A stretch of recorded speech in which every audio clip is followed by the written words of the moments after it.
자, 제가 오늘은요, 우리 한국 경제의 문제에 대해서도 제가 얘기를 하지만은 가끔 이제 시간을 내서 주변 국가들의 경제 상황도 제가 얘기를 하는데, 주변 국가들의 경제 상황을 소개하는 이유는요, 우리하고 많은 서로가 상호 작용을 하고 있고 또 많은 영향을 미치고 있는 이런 나라들에 대해서 우리가 자세히 알고 있어야지만이 그들이 우리가 어떤 하나의 조치를 취했을 때, 예를 들면 작년에 아베가 경제 도발을 했을 때 우리가 어떻게 대응을 해야 되느냐 하는 대응 방안을 우리가 찾으려면은 일본의 아베 정권의 경제 상황을 알아야지 우리가 거기에 대한 대응 방안을 찾을 수 있는 거잖아요. 그랬듯이 중국 경제도 우리가 잘 알아둬야지만이, 지난번에 우리가 일본 경제 그리고 미국 경제에 이어서 오늘은 중국 경제를 좀 말씀드리고자 합니다. 지금 중국 얘기를 하다 보면은요, 미국과의 싸움 속에서 이 미국의 문제를, 미국이 어쨌든 간에 중국에 대한 간섭이라든가 중국 사람들의 표현에 의하면요, 이런 걸로 이제 그러니까 원인을 돌리고 하지만은, 저는 강대국들일수록요, 대개 문제는 그 내부에 있다고 저는 보는 사람입니다. 내부에 있다고 보는 사람들이고요. 그런 점에서 오늘 이제 제가 주제를 중국의 문제는 바깥에 있는 게 아니라 내부에 존재하고 있다. 그리고 중국 모델, 흔히 베이징 모델이라고 하죠. 중국 모델은 대안이 될 수 없다. 인류 사회의 어떤 대안이 될 수 없다 하는 것을 제가 결론부터 먼저 소개를 하는 것이고요. 그 다음에 이제 시진핑 정권에서 시진핑 정권이 추구하는 것이 소위 말해서 이제 그 중국의 꿈이죠. 중국의 꿈인데, 저는 이 중국몽은 한마디로 말 그대로 꿈이다.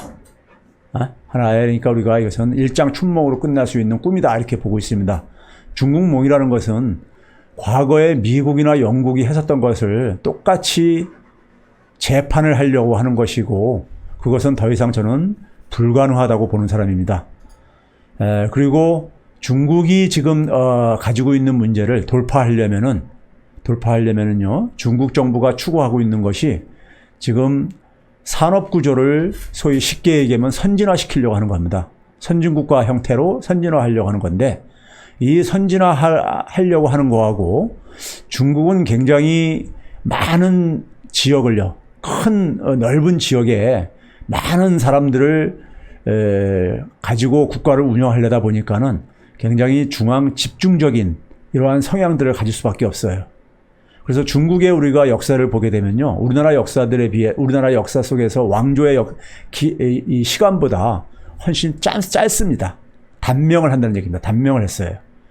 네? 단명을 했거든요. 그 이유가, 중국은 그러니까는 기본적으로 중앙 집중적인 경향이 있는 반면에, 그 넓은 지역에 있는 많은 이제 그러니까 우리가 이 인종들을 하나 통합을 하려면요, 중앙 집중적인 경향을 갖고 있는 반면에, 이러한 중앙 집중적인 중앙 권위를 강화하는, 최근에 시진핑이 이런 걸 강화를 계속 시도를 하고 있는데, 이러한 사회 운영 방식을 가지고는 중국은 선진국형 산업 구조를 절대 가질 수가 없다고 저는 보는 사람입니다. 이게 이제 제가 먼저 소개하는 결론이고요. 자, 이제 중국 경제를 좀 이제 하나하나 좀 간단하게 스케치를 해보도록 하겠습니다. 중국은 78년도 말에 소위 말해서 덩샤오핑이 소위 말해서 중국의 소위 이제 근대화를 위해서 개혁과 개방을 이제 그러니까 부르짖고 나오는데, 중국의 개혁 개방을 통해서 오늘날 중국이 사실은 만들어졌는데, 이 개혁과 개방에 대한 간단한 내용을 먼저 좀 스케치를 좀 할 필요가 있습니다. 스케치를 좀 할 필요가 있고요. 그래서 개혁과 개방 이전에는 기본적으로 중국은 1949년에 중국 공산당이 중국 통일을 하고 난 이후에 소위 말해서 혁명의 이념에 의해 가지고 중국 사회가 운영이 되어 왔죠.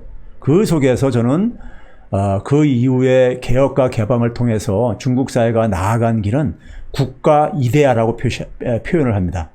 그래서 국가주의. 예? 저는 중국은 더 이상 사회주의 국가라고 보지 않습니다. 중국은 국가주의입니다. 국가주의고요. 국가의 힘을 그러니까는 강화시키는 이러한 방향으로 모든 정책이 초점을 맞춰왔기 때문에 중국에 그러니까는 우리가 이 오늘날 중국을 만든 개혁과 개방의 내용을 잠깐 본다면요. 처음에 개혁에 대한 내용을 먼저 좀 평가할 필요가 있습니다. 중국이 개혁만 하더라도 방향을 저는 잘 잡았다고 봅니다. 이 중국 개혁에 우리가 쌍두마차는 흔히 이제 농가 책임제. 우리가 과거에는 우리가 협동농장에 의해 가지고 집단농장에 의해 가지고 개인들의 어떤 하나의 이런 자율성이 보장이 되지 않았었죠. 그래서 생산도 집단적으로 함께하고 그 속에서 분배도 나눠 갖는 그러다 보니까는 개인의 자율성은 허용이 잘 안 됐었죠. 그게 이제 소위 말해서 경제 효율성을 저하시키고 나아가서 생산을 정체시키는 하나의 요인으로 지적되면서 이제 개인들에게 가구한테 토지 사용권을 일부를 그러니까는 넘겨주지요. 이게 이제 소위 말해서 이제 농가 책임제입니다. 이 농가 책임제로 농업 생산이 꽤 증가를 하게 됩니다. 증가를 하게 되고요. 농업 생산이 증가를 하면서 농촌 내부에 노동력에 그러니까는 남는 노동력이 생깁니다. 그 노동력을 비농업 부분으로 소위 말해서 제조업 같은 이런 부분으로 활용할 수 있는 하나의 여지가 생기게 됩니다. 그 비농업 부분, 특히 이 제조업과 관련된 그러니까 우리가 이 노동력의 활용을 했던 부분이 바로 향진기업입니다. 중국의 개혁에 있어서 가장 핵심적인 것은 향진기업입니다. 향진기업은 어떤 기업이냐면요. 향과 진은 행정단위예요. 우리 저기 지방에 가게 되면은 농촌사회에 보게 되면 대개 행정단위가 면이라든가 리 뭐 이런 이제 단위잖아요. 그런 단위입니다. 향이라는 것은요. 향이라는 것은 농촌의 행정단위고요.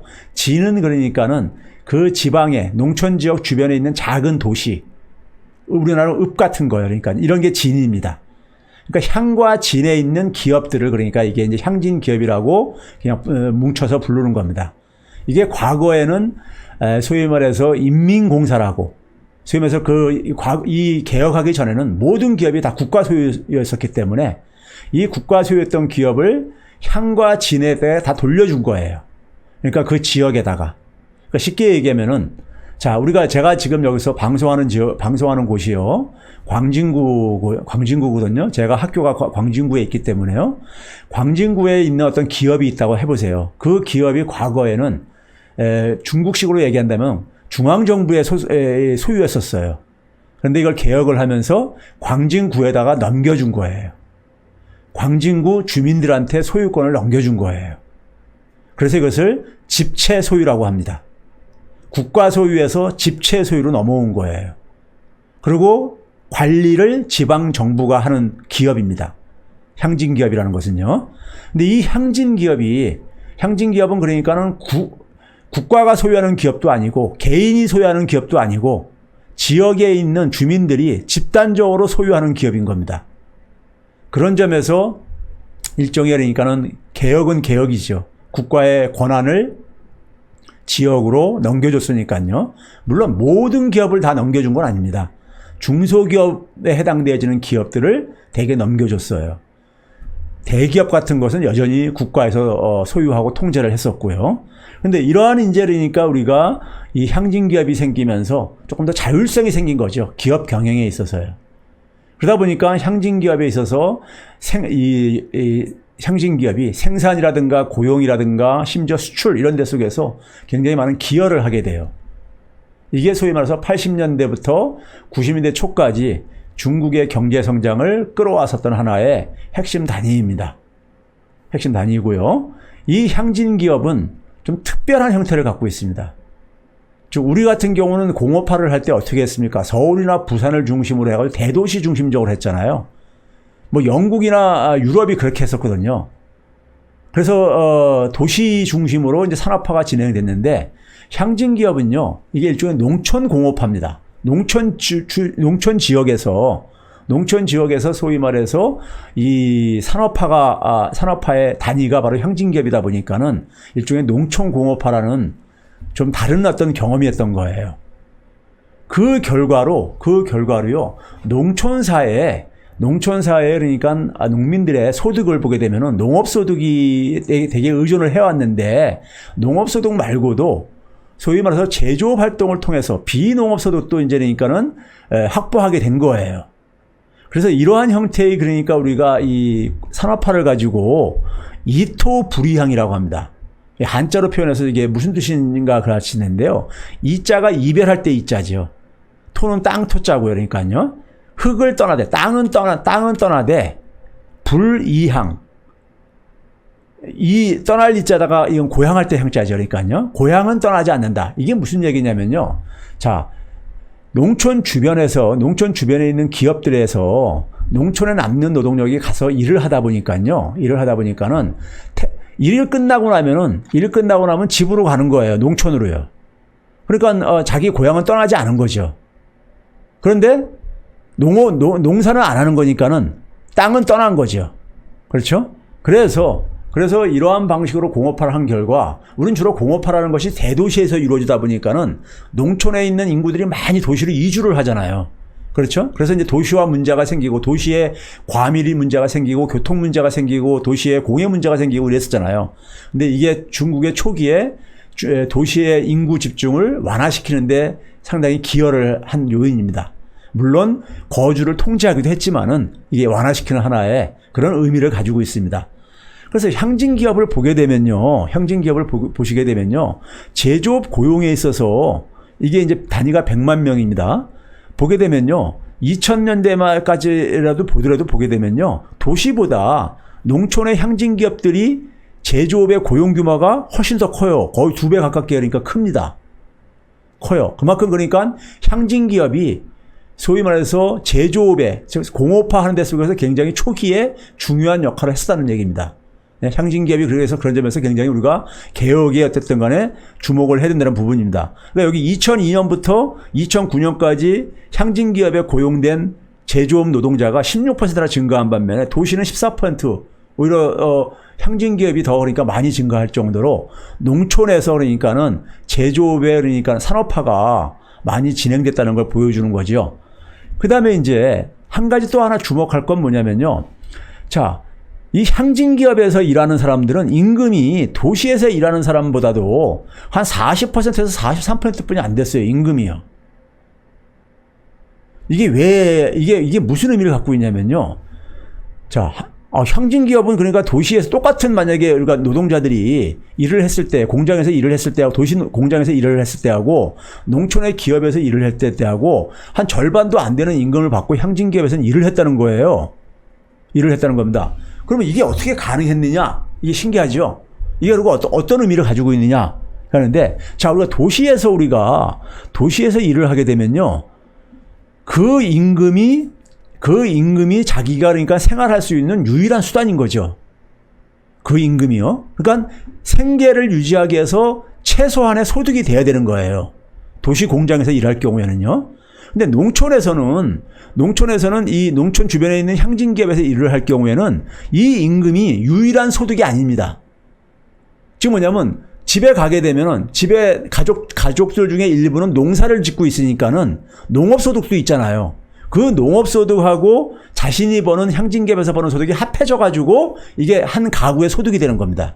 그러니까 적어도 이 임금이 적어도 이게 그러니까는 작동이 가능하다는 겁니다. 이게 어떤 의미를 갖냐면요. 자, 농민들이 농업소득에만 의존하게 되면 어떤 일이 생깁니까? 경제가 성장을 하면서 도시의 임금이 성장하겠죠. 증가하겠죠. 그러면 농촌도 임금을 증가시켜줄 수밖에 없어요. 그렇죠? 같은 나라에 살고 있으니까요. 근데 그러다 보니까 어떤 문제가 생겼습니까? 우리가 FTA 같은 그러니까 시장 개방을 할 경우에 항상 농민들이 막 반대하고 그러죠. 왜 그러냐면은 외국에서 값싼 농산물이 들어오게 되면은 한국의 농업이 초토화된다 이거예요. 예? 그러니까 농산물 가격에 있어서 경쟁이 안 된다 이거죠. 그렇죠? 그렇죠. 그런데 중국 같은 경우는 농가들이 그러니까 농업소득하고 향진기업에서 얻는 소득 두 개로 구성되다 보니까는 농업소득을 그러니까는 계속 증가시키지 않아도 그러니까는 가능했던 거예요. 그러니까 농업소득의 증가에 대한 부담을 그러니까 그만큼 완화시킬 수 있었던 거죠. 그 얘기는 농업에 있어서 이 농산물의 가격의 경쟁력을 그러니까 확보하는 데서 유리한 측면이 있다 이겁니다. 농촌공업화가 이런 의미를 갖습니다. 이런 의미를 갖는데 그런 점에서 향진기업은 중국도 굉장히 짧은 시간 내에 급속한 성장을 이룩한 나라잖아요. 그러다 보니까는 그런 여러 가지 그 과정에서 생길 수 있는 부작용을 좀 완화시킬 수 있었다는 얘기고요. 그다음에 이 향진기업이 굉장히 주는 주요한 의미는요. 향진기업의 이 소유권, 재산권 문제입니다.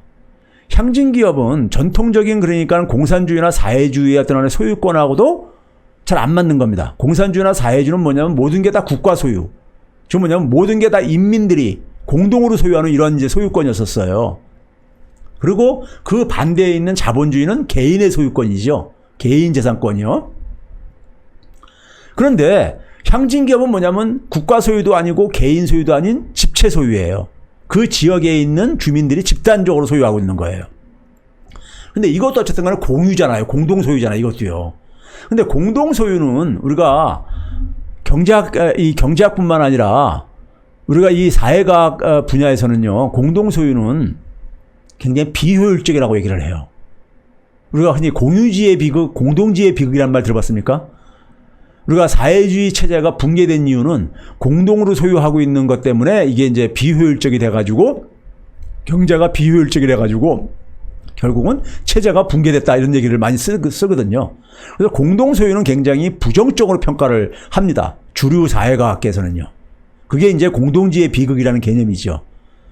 그런데 이것도 공동 소유예요. 공동 소유인데 가만히 보니까는 자 이게 여기 지금 보게 되면요. 이 집체 소유가 1978년 개혁 이후에 93년도까지 한 17%포인트가 증가를 했죠. 국가 소유가 많이 줄어든 반면에 국가 소유를 개혁을 했으니까는 그래서 지방정부에다 넘겨줬으니까요. 개인 소유보다도 외국인 소유보다도 훨씬 더 많이 집체 소유가 많이 증가했잖아요. 그렇죠? 그런데 이러한 이제 이 공동 소유가 이렇게 발전할 수 있었던 건 뭐냐? 굉장히 효율적으로 경영이 됐더라 이거예요. 여기 ROA라는 개념하고 ROE라는 개념이 있는데요. 아마 주식 투자하시는 분들은 잘 알고 있는 개념일 거예요. 이게 뭐냐면은 자산 대비 그러니까 우리가 자산 대비 이익이 차지하는 비중입니다. 그러니까 얼마나 자기가 동원한 자산 중에서 수익을 얼마나 내느냐는 것이고요. ROE라는 것은 Return on Equity의 약자인데요. 이거는 자기 자본, 자산이라는 것은 자기 자본하고 타인 자본으로 이렇게 나눠지니까요. 근데 자기 자본 중에서 이익이 얼마나 차지하느냐 이 비중이거든요. 그러니까 결국은 뭐냐면 돈을 투자해가지고 얼마만큼 이익을 낼 수 있느냐 그 지표입니다. 둘 다. 그런데 이거 보게 되면요. 여기 국영기업이나 사기업에 비해 가지고 집체 기업이 ROA나 ROE나 다 높지 않아요. 이거는 주류 경제학에서 설명할 수 없는 겁니다. 공동 소유는 기본적으로 비효율적이라고 되게 이렇게 설명을 하거든요. 그래서 다 개인들이 소유하게 해야 된다. 네? 그래서 공기업도 그러니까 다 민영화 시켜야 된다는 논리가 바로 여기 이런 데서 나오는 거예요. 공동지의 비극 개념 같은 데서요. 그런데 중국의 향진기업은 공동소유인데 굉장히 자본의 효율성이 자본의 수익성률이 굉장히 높더라 이거예요. 사기업보다도요. 이게 어디서 나온 거냐면요. 자, 공동소유라고 해가지고 반드시 그러니까는 이 비효율적인 건 아닙니다. 협조가 잘 작동되는 데서는 공동소유가 훨씬 더 효율적인 결과를 나옵니다. 그러니까 서양 사람들이 만든 그러니까 우리가 공동지의 비극 개념은 경쟁 문화가 발달한 데서 공동소유를 하게 되면은 그것이 비극적인 결과로 나온다는 이런 얘기인 것이지 영국이나 미국 같은 경우는 개인주의 문화가 발달하는 곳이잖아요. 근데 중국 같은 경우는 전통적인 사회나 아니면 그러니까 이 중국 공산당 혁명 이후에도 기본적으로 집단주의적인 문화를 갖고 있다 보니까 협조주의 문화가 굉장히 그러니까는 오히려 익숙한 사회였다 보니까 협조주의 문화의 토양 속에서 협조주의 문화라는 토양 속에서 공동소유가 효율성을 발휘했던 하나의 증거가 되는 겁니다. 이거는요. 굉장히 사회과학계에서 굉장히 이게 처음에 서양학자들이요. 이게 납득이 안 돼가지고 이걸 어떻게 설명을 해야 되느냐. 그래가지고 영국의 학자들이 중국에 건너가서 필드 서베이 현장을 조사해가지고 내린 결론이에요. 중국은 협조주의 문화 때문에 이게 그러니까는 공동소유라 하더라도 비효율적인 결과를 안 낳고 효율적인 결과를 만들어냈더라. 이제 이런 식의 이제 그러니까 우리가 연구 결과가 나온 겁니다. 그래서 이 향진기업만 하더라도요. 향진기업 때까지만 해도 중국의 사회주의는 제대로 방향을 찾아가고 있었습니다. 제가 볼 때는요. 그러니까 우리가 사회주의라는 것은 소위 말해서 국가가 통제하는 이런 저는 사회는 아니라고 보거든요. 네? 사회주의도 하나의 민주주의거든요. 민주주의라는 점에서. 근데 우리가 중앙정부가 모든 걸 통제하는 것은 그건 사실 우리가 완벽한 민주주의가 되기 힘들죠. 인민을 그만큼 통제를 해야 되기 때문에요. 예? 자율성을 굉장히 그러니까 억압을 할 수밖에 없기 때문에요. 그렇죠? 그런 점에서 그러니까 우리가 향진기업 같은 경우는 전통적인 그러니까는 이 국가가 모든 것을 통제했던 하나의 혁명 초기에 이 상태보다는 더 그래도 진일보한 저는 사회주의라고 저는 평가를 하는 겁니다. 그런데 이 향진기업이 던져주는 것은요, 굉장히 학문적으로 시사점이 많습니다. 일단 농촌공업화라는 점. 대개 기존의 공업화는 대도시 공업화인데, 도시 중심으로 공업화인데 이건 농촌에서 공업화했다는 거. 그 다음에 이게 아시아 국가 중에 하나인데, 아시아 국가들은 대개 뭐냐면 한국이나 일본 이런 나라들에서 경제가 성장할 때 중앙정부의 역할이 굉장히 컸어요. 근데 이건 중앙정부가 아니라 지역정부가 역할을 한 것이고요. 그 다음에 소유권도 집체 소유. 국가 소유도 아니고 개인 소유도 아닌 집체 소유라는 것이요. 그러다 보니까는 세 번째 여기 의미에서 제가 사유화를 수반하지 않은 분권화와 시장경제. 중국은 자신들을 사회주의 시장경제라고 표현합니다. 중국은 시장경제가 작동되는 나라예요. 근데 시장경제는 대개 우리가 사유화, 개인의 재산권에 기초한 것이 시장경제라고 생각을 하고 있잖아요. 근데 사유화를 수반하지 않은 하나의 시장경제화의 결과도 가능하다는 걸 보여준 사례입니다. 그러니까 사유재산권에 우리가 흔히 알고 있는 영국과 미국에서 태동을 해가지고 전 세계에 퍼진 사유재산권에 기초한 시장경제만이 유일한 그러니까 하나의 길은 아니라는 걸 보여준 겁니다. 그런 점에서 굉장히 의미가 큰 거예요. 근데 이 향진기업이 주도한 향진기업을 상징하는 이 개혁이 이제 어디서 이제 문제가 생기냐면요. 개방을 하면서부터 중국의 사회주의 색깔은 이제 퇴색하기 시작합니다.